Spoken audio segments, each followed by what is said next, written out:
ओ दिदी के जनता कति सचेत छन्, कति रवि लामी छानेले चलाएको सिधा कुरा जनतासँगको कार्यक्रमले कति सार्थकता पायो भन्ने कुराको प्रमाण यो भिडियोमा छ। तपाईँहरू हेरेर आफै मनन गर्नुहोला। प्रतिक्रिया के लाग्छ कमेन्टमा राख्न सक्नुहुनेछ। धन्यवाद। जय नेपाल, जय घन्टी। ओ दिदी के गर्नुभएको यस्तो? गुइठा बनाएको। यो त झापा क्षेत्र नम्बर 5 होइन र? अनि झापा क्षेत्र नम्बर 5 त धेरै सफा सुग्घर अरे त। कसले भन्नु? हाम्रो केपी बाले केपीबाट अब सास जाने बेलामा बोल्छन् नि। केपी बाको गफै त हो नि।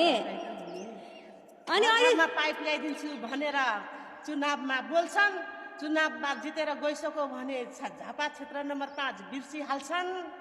त्यस्ता पनि नेता हुन्छन् र? हुन्छ नि, देशलाई विभाजन गरेर टुक्र्याएर एउटै देशलाई नेपाली जनताहरूलाई फोरी भनेर त्यो पनि हो त एउटा हामी आदिवासी जनजाति यसलाई हेपेर वर्गहरूलाई हेपेर बोलेको नि यस्तो बुझ्ने नेपाली एक हौँ भनेर हामी त्यो छैन। एउटा प्रधानमन्त्री हुने गुण छैन। हुने गुण छैन।